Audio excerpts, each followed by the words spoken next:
It's 7 o'clock, so we're going to go ahead and get started. My name is Olivia Brooks, and I work as part of the admissions department at Vandercook College of Music. And I am so excited to introduce to you Dr. Mariana Gariazzo. She is going to be doing 10 steps to a terrific flute tone today. So go ahead and find your reactions button in your Zoom settings, and let's go ahead and give her a round of applause. And I'm going to introduce her really quick. So she is our adjunct professor of flute at Vandercook College of Music and instructional assistant professor at Texas A&M University. She received a doctorate of musical arts degree from the University of Texas at Austin and a master of music from Yale University. Dr. Grazio enjoys a growing reputation as an engaging and thought-provoking pedagogue and performer, serving as a clinician and adjudicator at national and international competitions and professional conferences. Dr. Grazio serves as president of the Chicago Flute Club and chairs the National Flute Association Diversity and Inclusion Committee. She actively collaborates with composers in commissioning, recording, and performing new music for flutes. Her debut CD, Revelations, will be released by MSR Classic Records in 2021. And without further ado, here is Dr. G. Hello everyone, it is so exciting to see all of you here. Thank you so much for joining me tonight.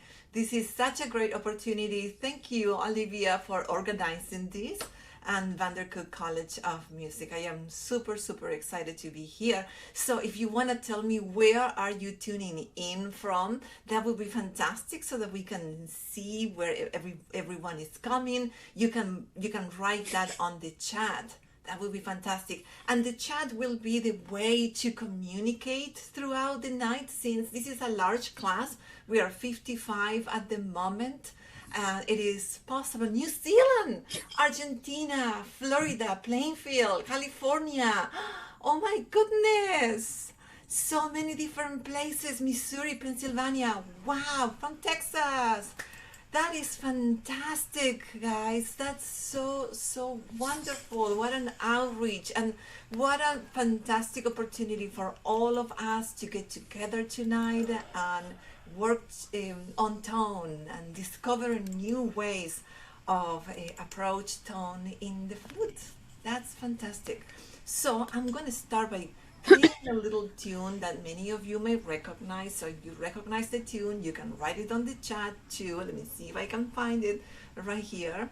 And you can keep writing. Also, maybe you want to tell me if your primary instrument is the flute, or if you have another instrument that is your primary. Many of you might be students, many of you are teachers, or might be professional flutists, so you can write that information, so I have an idea of the range of skills and interests of everyone in the call. So let me find the music.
And how active that chat was. Oh my goodness, I have to catch up now. Wonderful. So I'll take a peek later on. Someone plays the ukulele too. And recorder. Yeah, recorder is the way that I started when I was about 5, and I played the recorder for many, many, many years. So tone. Today we are gathering to talk about tone, and I like to say, and I imagine that you all got the handouts, and I'm going to be sharing the screen with the handouts too. But I wanted to think of the tone as a quest. Many of you may agree with me that tone in the flute is a journey rather than a destination. We may feel good one day with the tone, and then if we don't practice for a couple of days, the flute will let us know that we need to work on tone. And the flute, I think, is such a peculiar woodwindy instrument because the tone is not necessarily the result of the sound of the flute, but rather a combination of our bodies and our anatomy, the way that our body is built up, our posture, the resonators in our face, in our larynx, but also the way that we use the air. So tonight I'm going to be talking about these fundamental aspects that I consider primary in order to build up a good tone. And these are the steps that I have to take every day toward a good tone, toward this quest of conquering the tone. So I am very, very excited to share those with you. I'm gonna put my flute away for a second, and I wanted to talk about the body, because when we play the flute, we're actually playing our body. So it is very important that we bring to the practice room this body, and to keep it really, really relaxed and relax. I'm trying to speak on the chat, so I'm gonna try not to be so distracted. All right, so in order for us to get an idea and to bring the body to our meeting today, how about you join me? What we're going to do is a couple of exercises before we start, and I like to move my shoulder blades. So you can start by placing your hands on your shoulders, and we're going to rotate the shoulder blades as much as you can, bringing the elbows together and then expanding this way.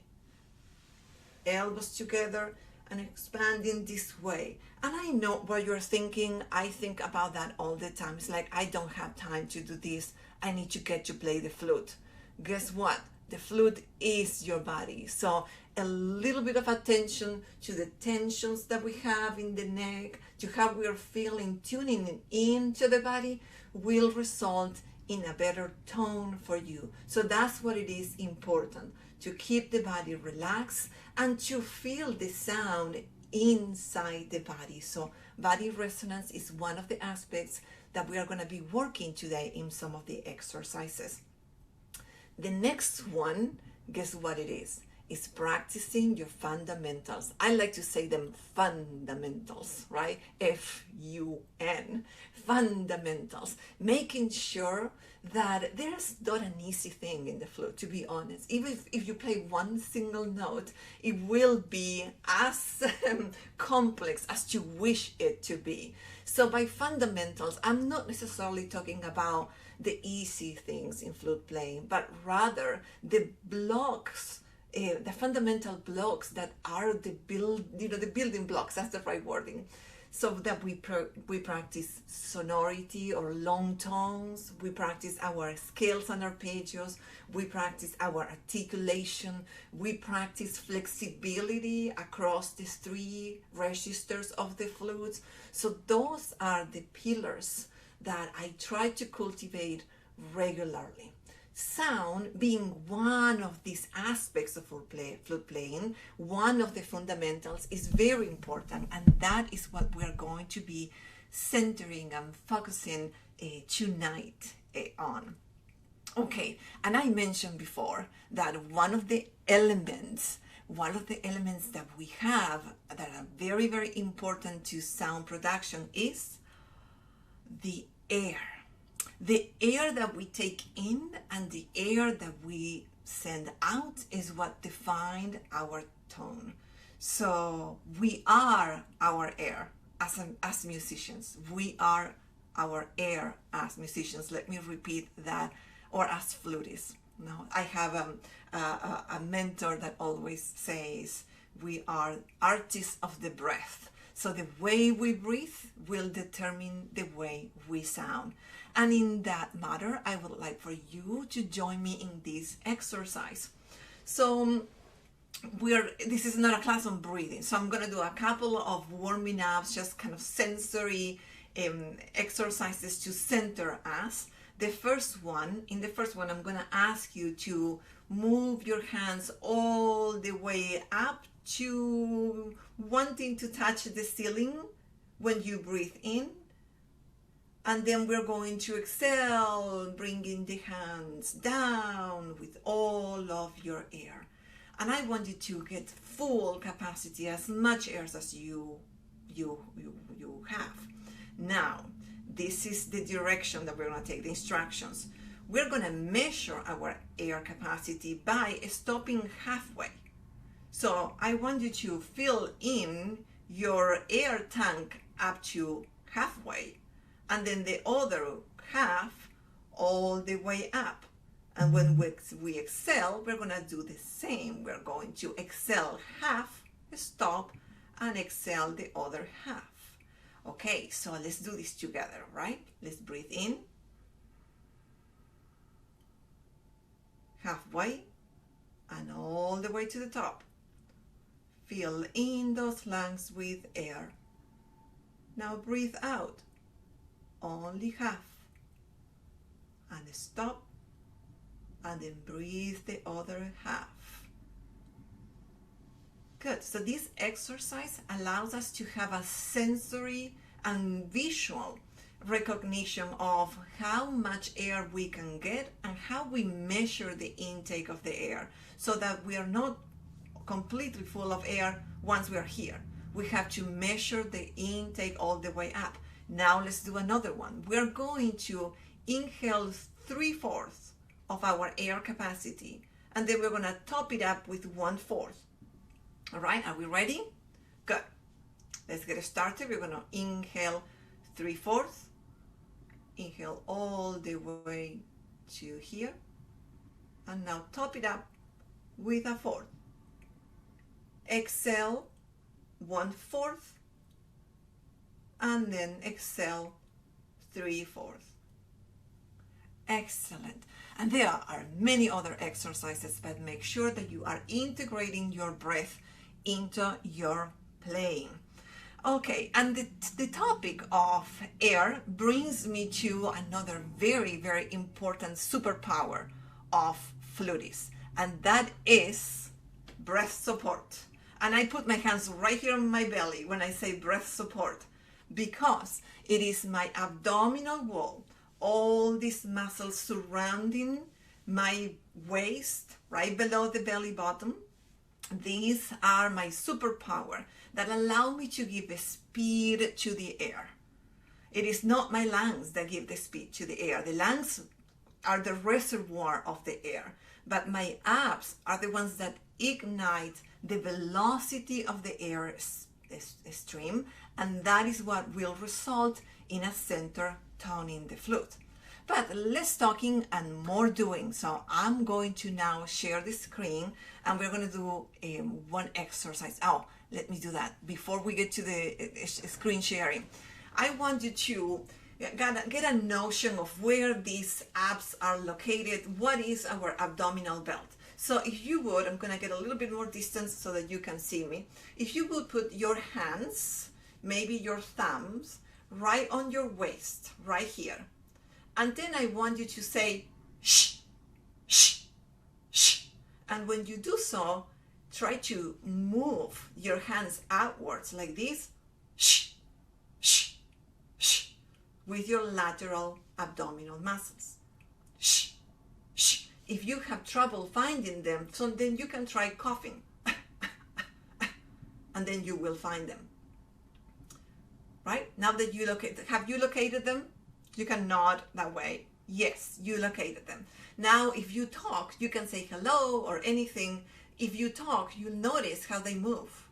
So anything that involves us producing a tone involves these muscles for support. So when we talk about breath support, we are talking about engaging these muscles to give speed to our air. Now we are getting, the year is wrapping up and we are getting close to Christmas. So I want to share with you an exercise that I call, let me get there. Oh, I think that I need to be able to share the screen. Is that possible, Olivia? Yeah, let me go ahead and you should be able to. Does it say there's an error? If Is that not, working? you can share the materials, because I think Okay, perfect. yeah, you can share the screen for me. Here we go. Yeah, and so we're gonna do Santa's warm up. So, we're going to imagine that we are big Santas and say ho, ho, ho. And when we say ho, ho, ho, we're using these muscles that we just located, right? Can you say ho, ho, ho? Great. And now we're going to say this and play at the same time. Now, we're not going to be so concerned about doing a pretty tone here. I want the embouchure to be rather loose here, and then sending your air from your abdominal belt. So it should sound like this.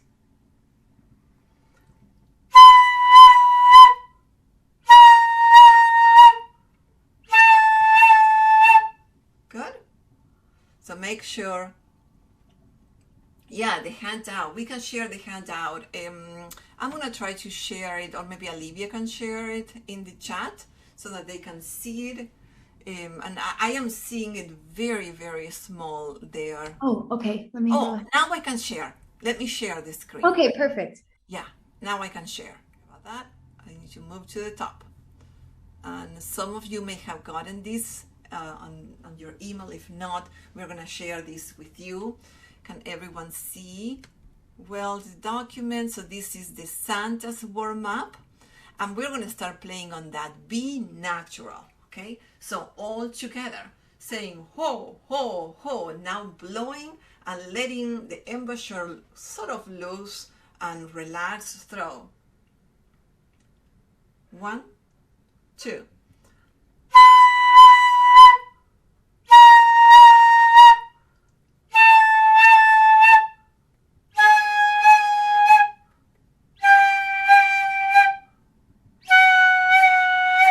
Good. And so make sure that those accents are very energetic. Now we're going to get ho, ho, ho, ho, ho, ho, ho, ho to the triples. 1, 2.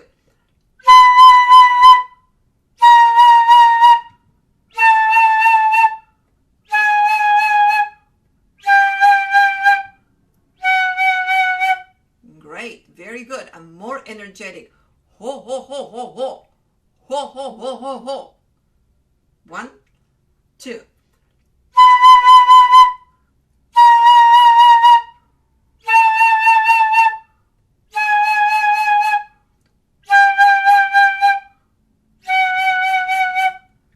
Excellent. So this is one of my favorite exercises to wake up the body, to kind of get started in the morning, where I don't have to strive for a good tone. I just need to strive for energy from my abdominal belt.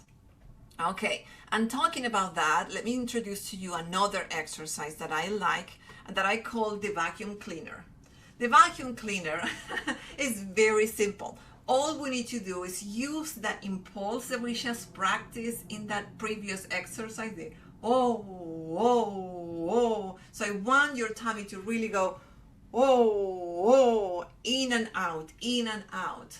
But at the same time, I want you to do some magic with your mouth cavity and create this kind of oh, oh, oh, so that you can expand the range of motion that you have in your jaw.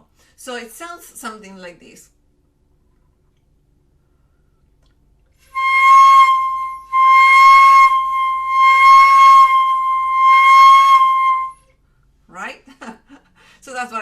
vacuum cleaner. Let's do it together.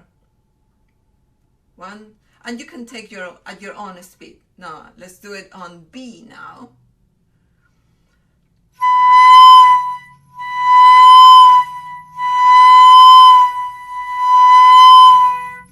So make sure that to really create that sudden crescendo and diminuendo, you want to create more room in your mouth cavity and send more air at the same time.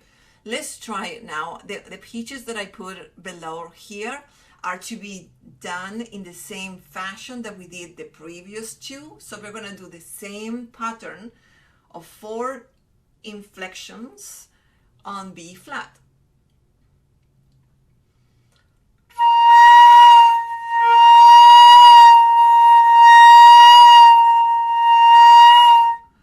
And A.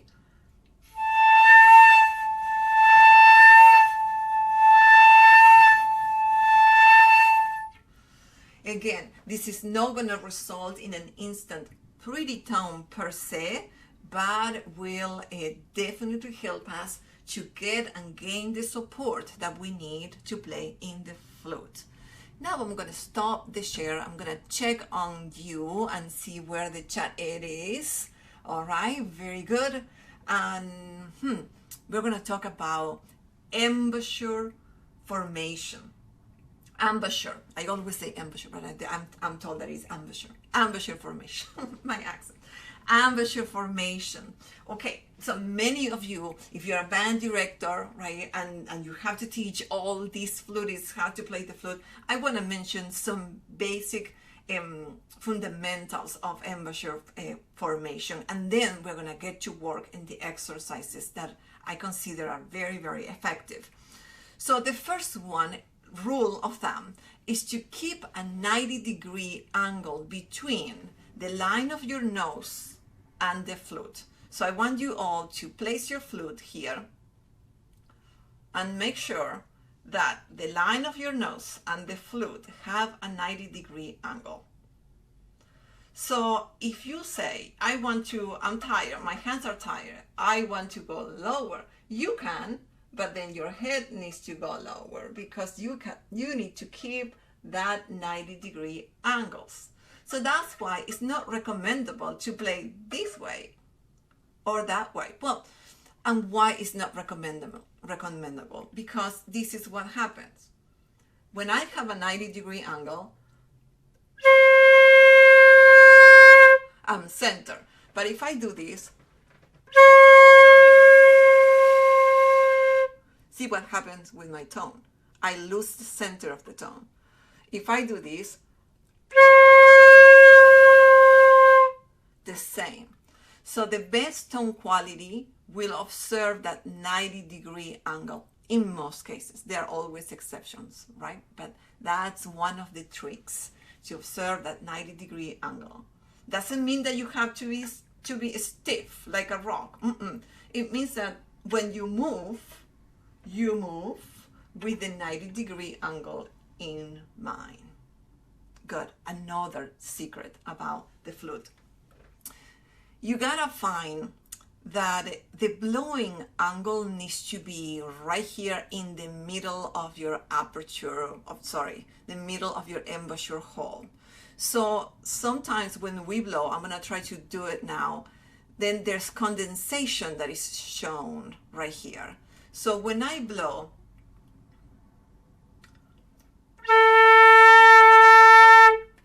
the condensation should show up. I don't think that you can see it on Zoom, but it should show directly in front of the embouchure hole.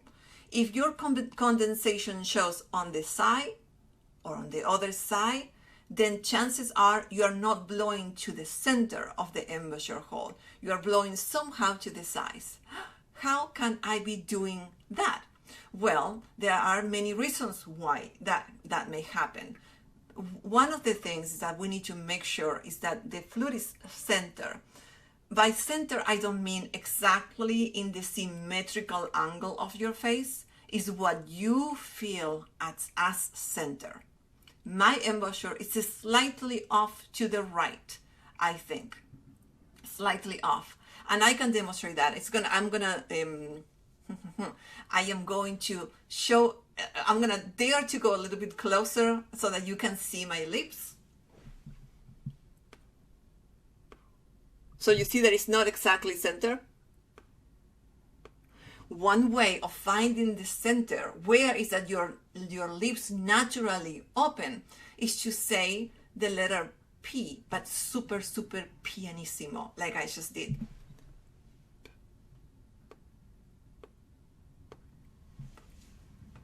So if you do a sound, then you're gonna find with a mirror where exactly your lips open up.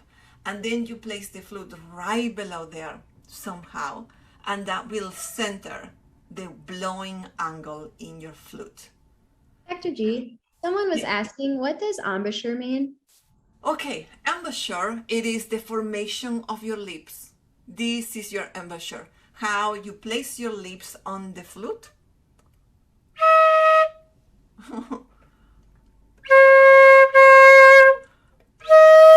I can make that sound because I have an embouchure. Embouchure.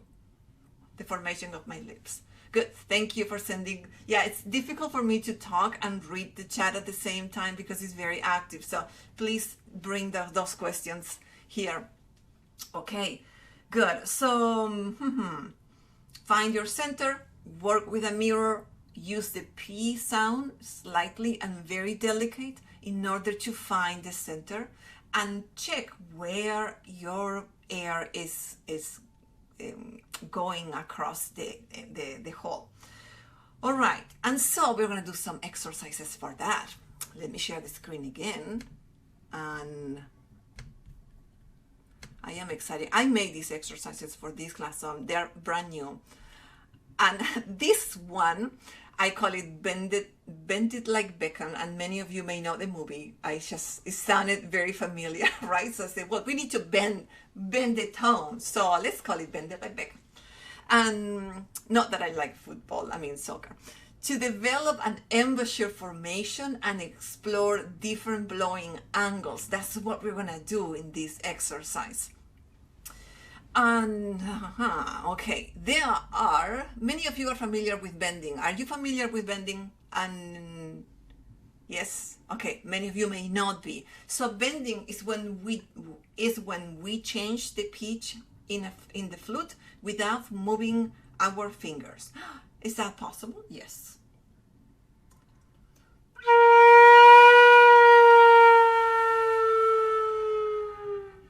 I kept my B flat fingering and I went all the way down. Now, there are 3 ways of bending a pitch in the flute.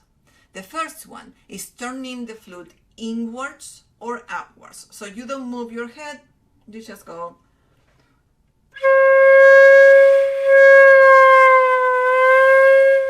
Roll out and roll in. Let's try it. Place your flute right on your chin, center your embouchure, and now we're gonna take a big breath and we're gonna try going rolling out and then in, as in the picture.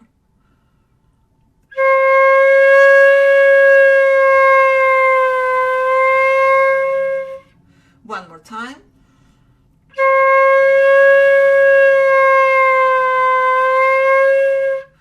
I don't typically use this technique of rolling in and out the flute when I am playing, but this is a good technique for students to explore. Some students don't have the exact coverage that is needed. Sometimes they cover too much of the embouchure hole, sometimes, of the lip plate. So they cover too much or they cover too little. So rolling the flute in and out as an exercise that we can call Bend It Like Beckham, that will give the students some range of mobility and learn that there are different places where the sound can still be produced. And there's going to be one place where the sound is better. But then exploring that will give a much greater confidence on the tone. Now, the second way of doing a bend in the flute is raising or lowering the head. So now I'm not going to rotate my flute. I'm going to move the head up and down.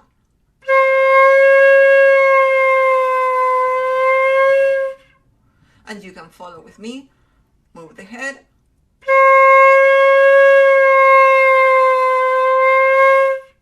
Good. That's another technique. The third one is moving the lower jaw forward or inwards, backwards. Let's try it. So the head stays still.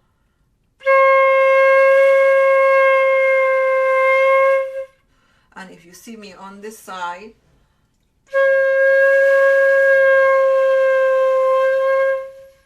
not my favorite one, but it is possible. Perhaps my favorite when playing and having to do an effect like that in the band repertoire or in solo repertoire is a combination of number 2 and 3. Those are the ones that I use the most.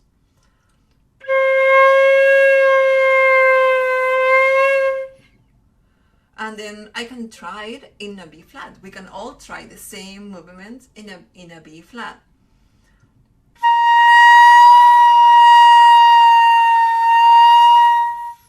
And now an E.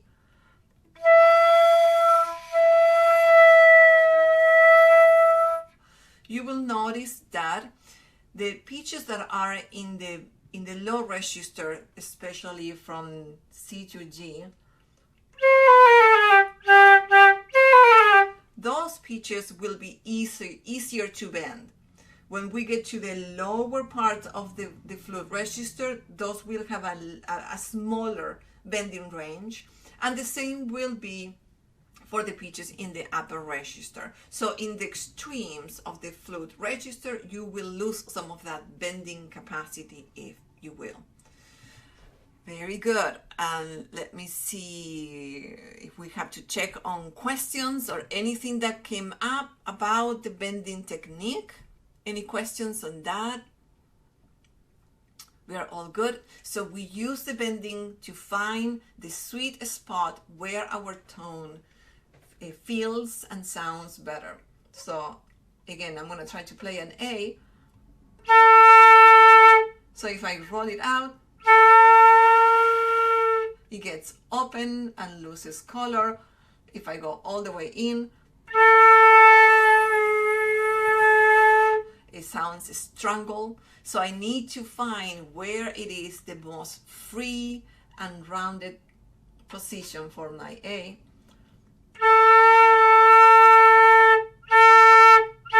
And I find it there. So that's why bending is recommendable. Okay, we are going to be talking about now body resonance. At the beginning of the class, I talk about how important our body is and how our body really conditions the color, the timbre of our flute tone. So I can recognize my students without even looking at them by their tone. I don't know if that happens to you, that you can recognize some classmates by the way that they sound, because each one of us, even though we all play the flute, each one of us has a particular timbre or color in the tone. The reason why we have different colors is because our anatomy is different, or the way, the shape of our face, our denture, our palate, everything about ourselves, our sinuses is different. And it happens in the same with our voices. Each one of us has a particular timbre and color in their voice. Therefore, you will have a personal, unique tone in the flute.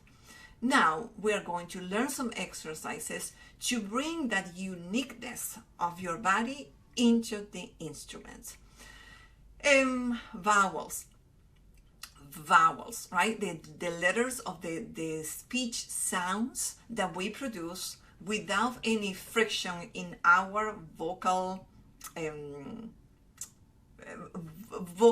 apparatus, if you will. So when I say a, e, I, o, u, or I think the English version would be that's the short letters, a, e, I, o, a, e, I, o, a, and you can say that with me. Say the 5 vowels. I'm gonna write them here before see everyone. So it should be These are the vowels that I am talking about. A, E, O, O. So these sounds that we don't make any friction, we don't say ta, tu, ta. It's just our vocal larynx just open and creating. And I think Olivia has a question. Yes. Someone asked, does our voice affect the sound of our flute? Yes. Your voice, not necessarily your voice, but you can use your voice to enhance the tone of your flute. And we'll get there. I'll show you how to do that. Okay, so are we all practicing these vowels? In whichever language you speak, say these letters, right? And say them loud and clear. A, E, O, U. And notice that everything is open here. Your tongue is not participating. A, E, O, U. And say them in a way in which your face is rounded and the cavity of your mouth is as open as you can. A, E, O, U. I look very silly, I know. A, E, O, U. Now, the next challenge. I want you to say these letters, but with your mouth closed. So can you say them just with your flute embouchure? Ooh, ooh, ooh, ooh, ooh. And now I look silly, right? Ooh, ooh, ooh, ooh, ooh, ooh, ooh, ooh, ooh. All right. Now let's bring the flute to the party. So we can say any pitch, B flat, or any one that you want. Just you can play a duet with me. I'm gonna play B flat. And I am going to say, oh, oh, oh, oh, oh. No, I'm not going to say it. I'm going to shape the cavity of my mouth that way and explore my range of movement inside while blowing a note.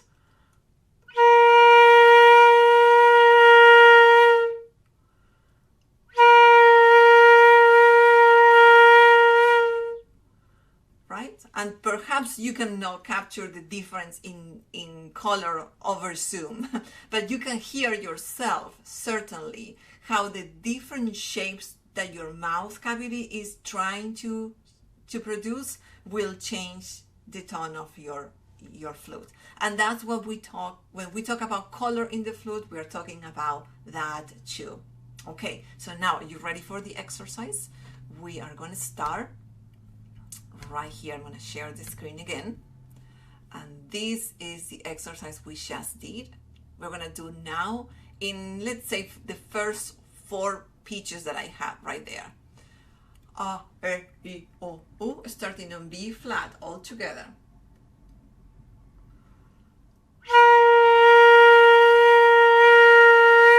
Big breath, C.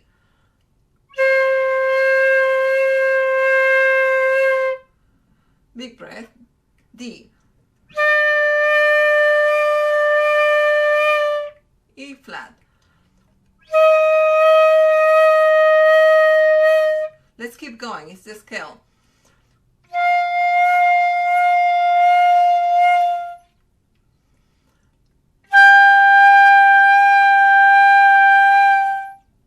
A.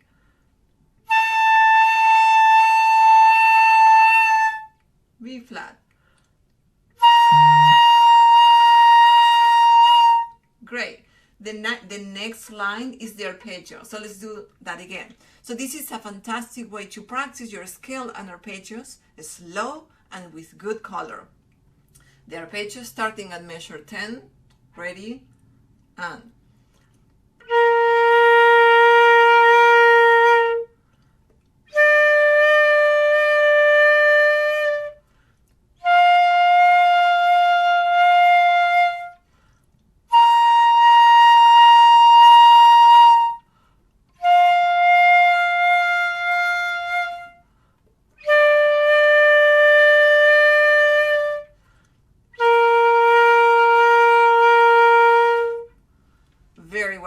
Now let's put this idea, you can practice this daily in a different scale.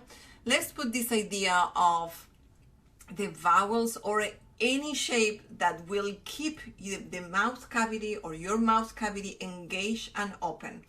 At this point, I put this sort of like a mnemonic technique, A, E, O, O, right here on the bottom, but you can use any vowel of your preference. If you feel like you sound better on an O sound rather than an A sound, so then that might be the vowel of your choice. So, yes. Somebody wanted to know what is the most difficult note or notes that you have a challenge with producing the best tone on, and what are some things that you do to help with that too? Oh, that's a very good question. Well, the flute in itself is an instrument that is not even. It's not equalitarian. There are some pitches that definitely are very difficult. One of them is the C sharp. The C sharp, let's all play that C sharp. It's a difficult note because, as you can tell, there are no keys lowered in the C sharp. You are placing your pinky and lifting the C sharp key right there, and then there's nothing covered. Everything is open. So it is the sound of the tube from here to there. Therefore, it is a note that is very, very raw and open. It sounds like that, and it's often very, very sharp. So that is an excellent note in order to practice this kind of shaping of the mouth with vowels. So you want to do. You want to really drop your jaw and create as much of an O sound on the C sharp. So that's one of the notes that is difficult for me, and that would be a solution. Now, this other exercise that I'm going to show you, it's something that you can apply to all the notes in the flute. And it is important that it is in all the notes. You see that I called it 5-note color match. I want you to match the color of each note. And for this exercise, I am using the chromatic scale. So I go C, B, B flat, A flat. And each one of these pitches should be rounded and match the color with the previous one.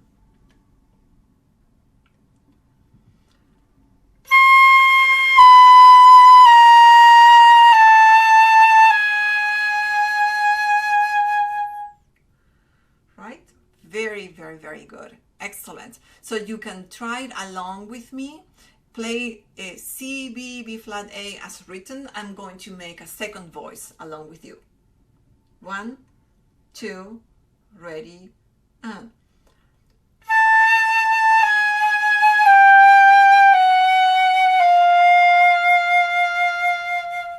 And make sure that each one of these pitches has that roundness that we are looking in the tone. Now, another challenge would be to match the octaves in color so that the upper octave that we just play can have the same color than a lower octave.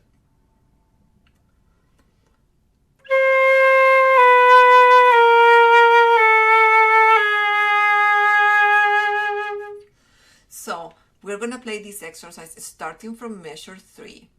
We'll play the first 5 notes, then we breathe for an entire measure so that we are relaxed and ready to go for the next group of 5 notes, which are exactly an octave below. So all together from measure 3, starting with C. 1, and.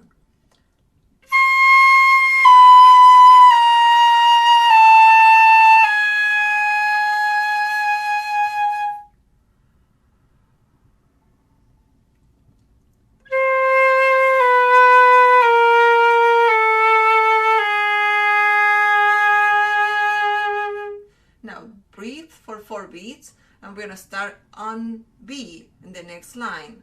Ready, and.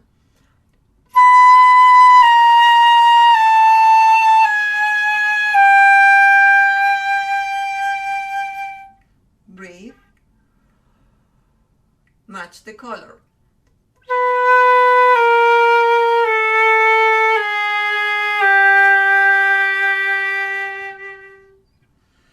Excellent. And we can do it a couple more things, but I really want to move ahead because there might be other exercises that may prompt some more questions. Okay, so this exercise is for matching the color across different octaves. Now, the next exercise I call the good singer, and I'm going to stop the share here and tell you a little bit about that connection between the voice and the playing.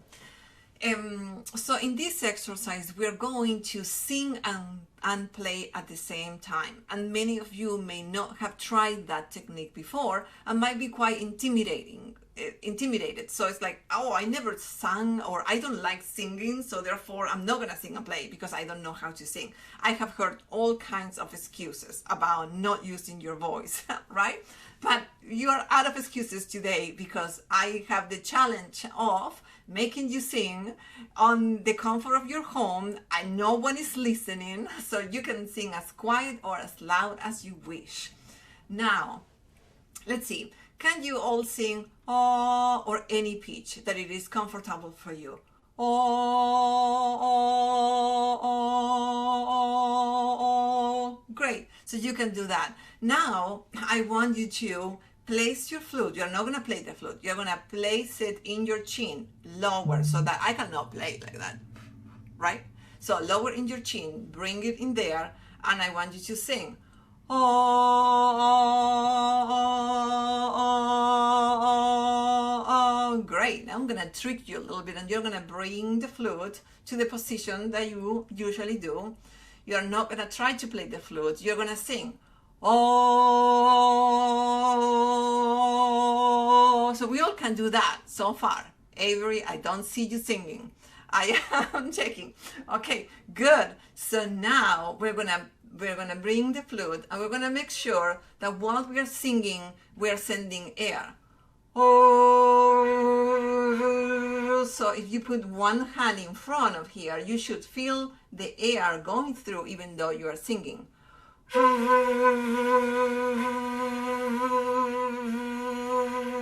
So if you feel the air going, then you're ready to sing and play.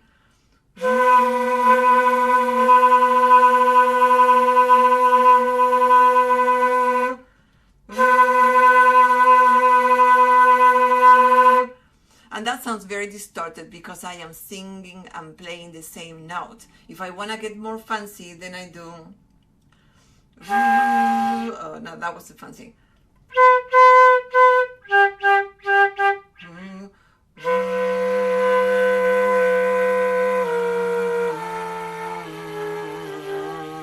So then I can sing one pitch and then play another one. Okay, so now are you ready to try this as an exercise? It's very important that you feel the air in your hand.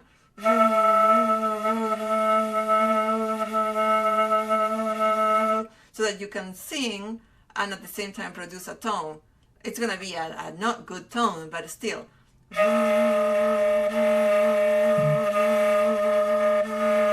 The blowing is the key, right? Singing and blowing. Olivia. Oh, I think you are muted. And I cannot hear you. Yeah.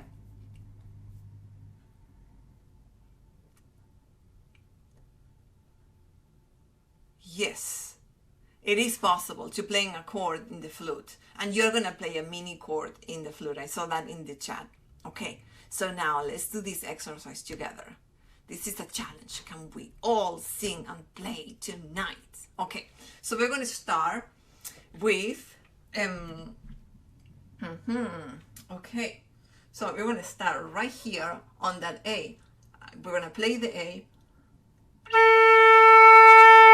We're gonna sing the A, oh, and then we're gonna bring them all together. So again, we play the A,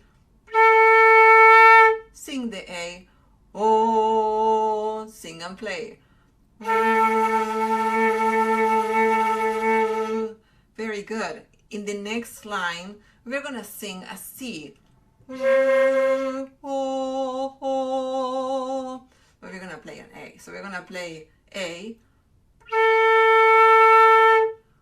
Oh.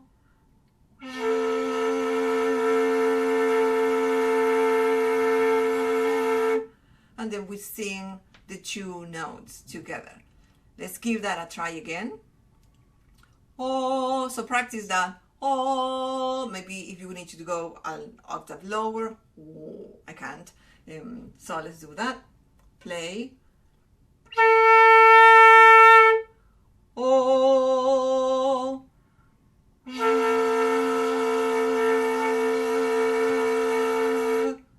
Alrighty. Okay. So let's see how many of you were able to do some sort of noise like that. Raise your hand. Okay, many of you. Very good. Congratulations. Yes, very good. Now we're going to get expert at singing and playing. So we're going to practice here this very fun exercise. So let's play the scale. We're going to play what is written. It's an F major scale in a fancy way. And I believe that they are authored by Marcel Moïse, for those of you who know him. Da-da-dee. Yeah. Da-da-dee-da-da. We're not going to sing. We're going to play. Ready?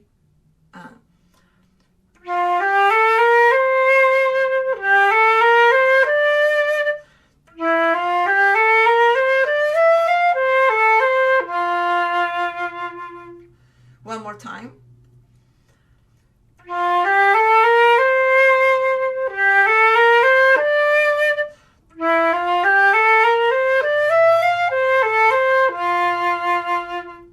Okay, this is adventurous, but if you dare, try to sing and play that melody at the same time.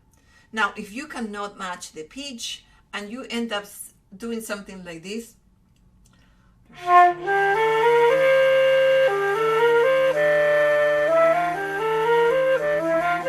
it's fine. It's fine. As long as you can get something in your vocal cords, some sort of vibration there, and the playing at the same time, I'm happy with that. So now I'm going to sing and play the melody, the top melody.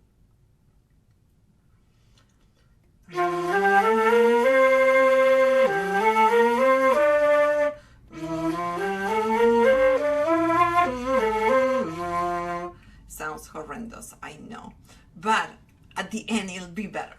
Okay, so now we're going to sing or play. How about we play the line that says sing, measure 9, all together. 1, 2.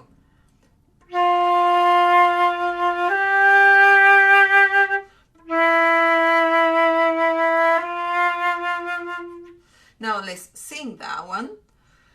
Oh, oh, oh, oh.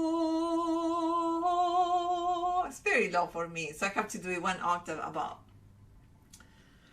So now let's see, we're going to try to sing that easy melody in half notes while we play the upper melody.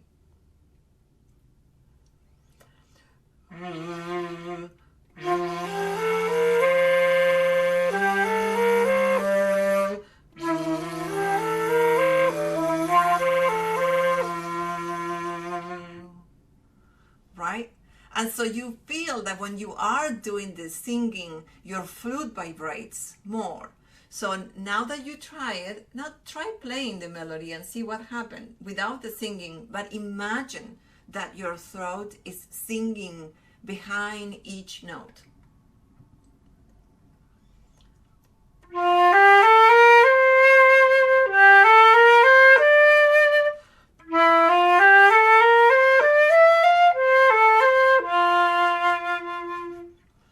So when practiced intentionally and with a lot of patience, this singing and playing together can bring great benefits to the color of your tone. Okay, very good. Let's see if I'm going to stop the share for a minute and see if we have any questions so far. And we only have a few minutes, and I have 3 more exercises at least to show you. So I'm going to go ahead and go to the next one. The next one is about flutter tonguing. So let's do the rolling of the R is one of the ways to do a flutter tonguing. And many of you might be thinking, I cannot flutter tongue. I cannot roll my R. And I will challenge you that you can. that. You can roll your R. But to roll your R, you have to engage your abdominal wall. So if you're not able to roll it, it's because you're not engaging these muscles. So I only can roll if I am really engaging these muscles. So try a short one.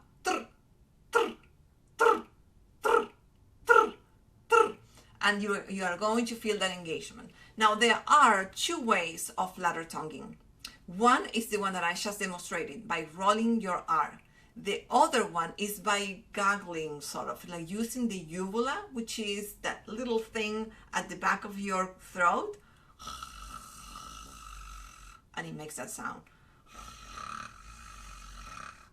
And that is another way of flutter tonguing. For some might be easier, for some might be more difficult. It is one of the most effective ways to flutter tongue, because then the tongue is not disturbing the air stream so close to the embouchure.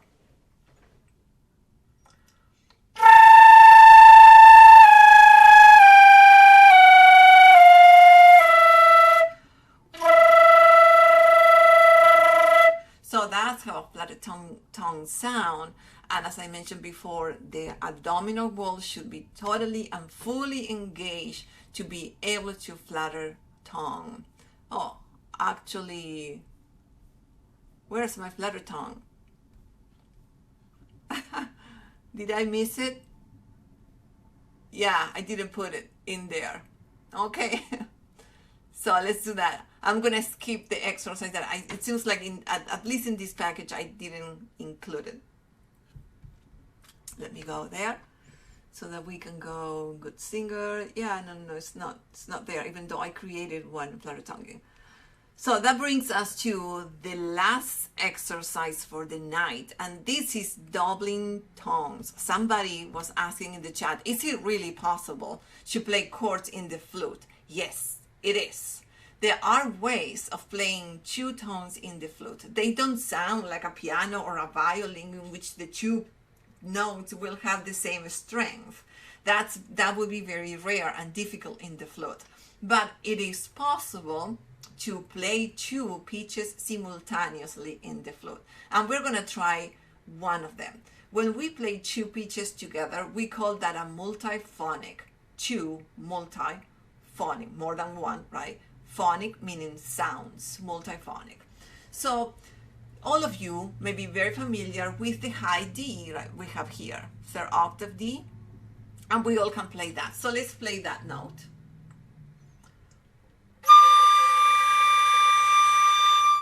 Great. And now we're gonna keep the same fingering of the D, but we are going to play the wrong note below that D. So just play it wrong. Good. And now we're going to attempt to play that wrong note and the D above that by enlarging or broadening the aperture vertically.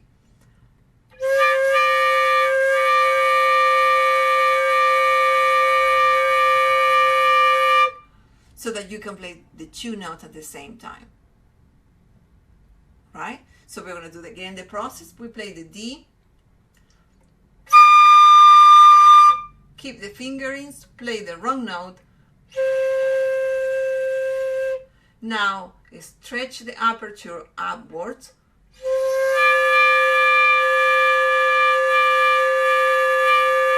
To play the two notes together. And if you want to have fun, it seems like I have there. That's the fingering that you can use. So I'm going to demonstrate here by playing this succession of multiphonics.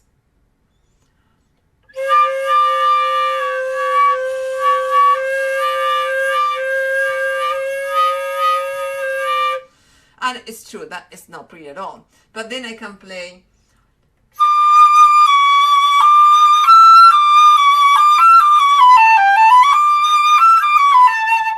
resulting that my D and E and all the register in the third octave will be more free, it'll be freer, because I am there into opening up the aperture. I'm not squeezing the aperture, I'm elongating it, and that gives more depth to the sound. So that's why this exercise is good. If you have to play an E flat,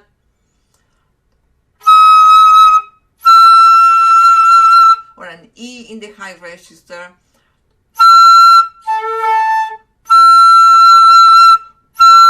elongating that aperture, creating it broader that way vertically will help you to get better resonance in the higher register. And lastly, and we're out of time, I want to demonstrate how to do this other exercise that is really good.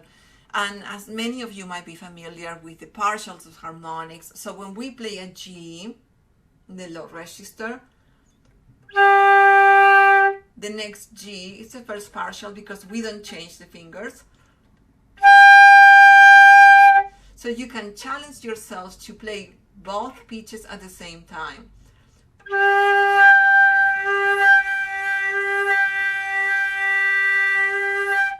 And to maintain that, and to do so, you'll notice you have to engage a lot your core. It doesn't necessarily sound pretty when we do this exercise, but your tone on the G will be improved overall.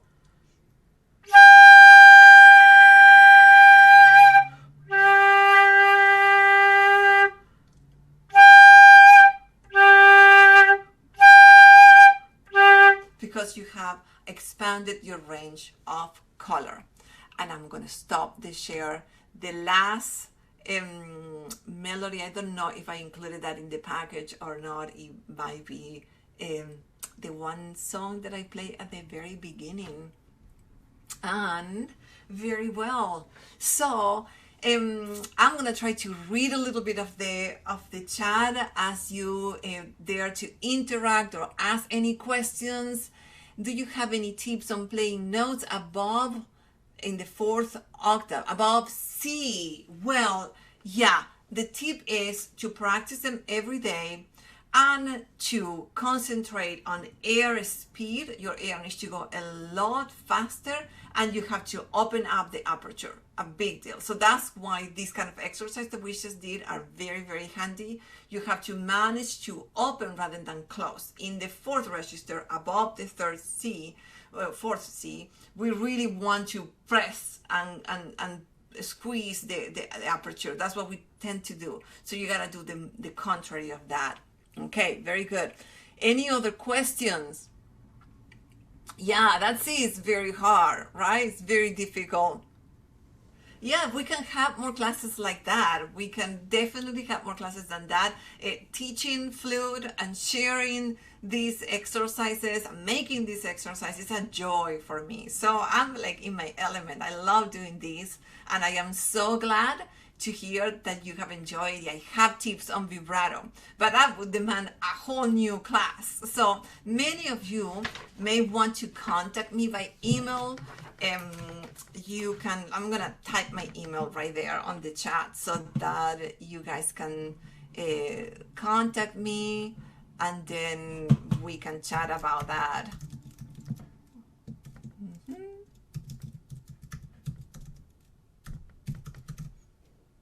I think I spelled that correctly. So that is my email. No, I have not heard. Yes. All right. Very well. Excellent. Well, thank you so much for joining us today. And you can practice the last melody, the one that I started the class with. You can practice that, putting all these concepts together. So I really, really appreciate you being here.